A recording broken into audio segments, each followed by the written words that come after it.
AudioJungle.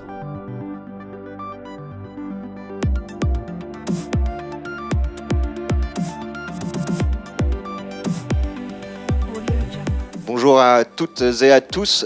On va débuter pour une rencontre où il y a du networking et du B2B.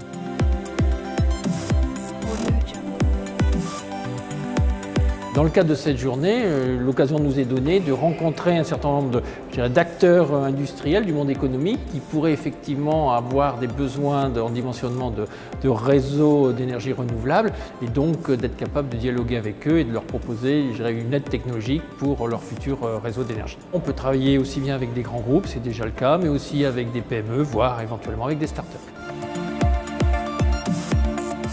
L'idée, c'est d'aller au-delà, c'est aller vraiment sur l'interopérabilité, l'interconnexion des réseaux d'énergie, comme on le voit sur cette illustration. Ce que j'attends, c'est qu'il y ait beaucoup d'entreprises qui viennent à la rencontre des laboratoires qu'on a mobilisés. Le label Carnot existe depuis un peu plus de 10 ans maintenant, donc il distingue des laboratoires très engagés dans des partenariats avec des entreprises. Cette association, elle s'appelle Think Smart Grid. L'idée, c'est de regrouper les efforts de la filière française pour constituer quelque part ce qu'on appelle l'équipe de France des Smart Grid, et notamment pour aller en groupe vis-à-vis des marchés à l'international, entre autres. Et l'un des éléments, comme vous, je pense, qui nous interpelle, c'est le basculement sur les systèmes énergétiques de systèmes très centralisés historiquement vers des systèmes beaucoup plus éclatés, beaucoup plus décentralisés, ce qui est le thème de la journée.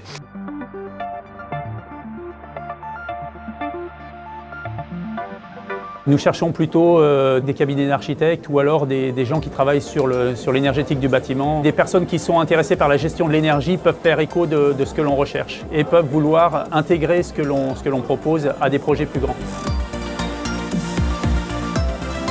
Le programme EcoCESA cherche à repenser tout ce qui est planification, conception, gestion et gouvernance des systèmes énergétiques en prenant en compte autant les aspects techniques que les aspects humains.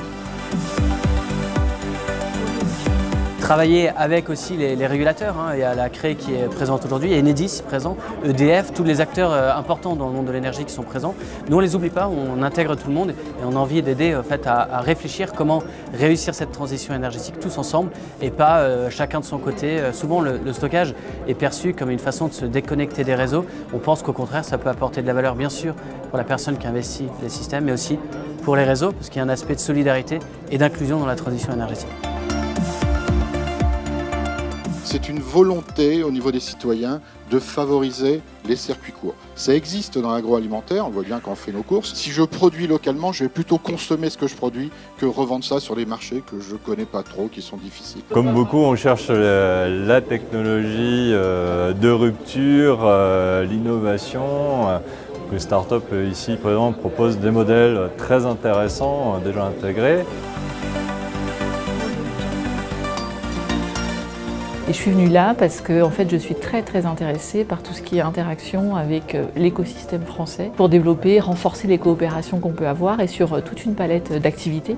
Donc ça peut être la relation client-fournisseur classique au travers des achats, mais ça peut être aussi le développement d'innovation, donc la co-innovation, mais également la recherche collaborative et puis du financement et de l'investissement. Donc on couvre toute la palette et c'est sur tous ces champs-là qu'on est intéressé. Mon nom est Michel Ponce, je coordonne la filière Energix des Instituts Carnot. Et le premier but a été de rendre lisibles les plateformes technologiques et de montrer les compétences. Aujourd'hui, nous avons un réseau de plateformes qui couvre la France entière et qui permettent donc de montrer de quoi on est capable pour améliorer, je dirais, la recherche, importer la recherche dans les entreprises. On se donne rendez-vous l'année prochaine pour une rencontre Ecotech Énergie. Merci à tous.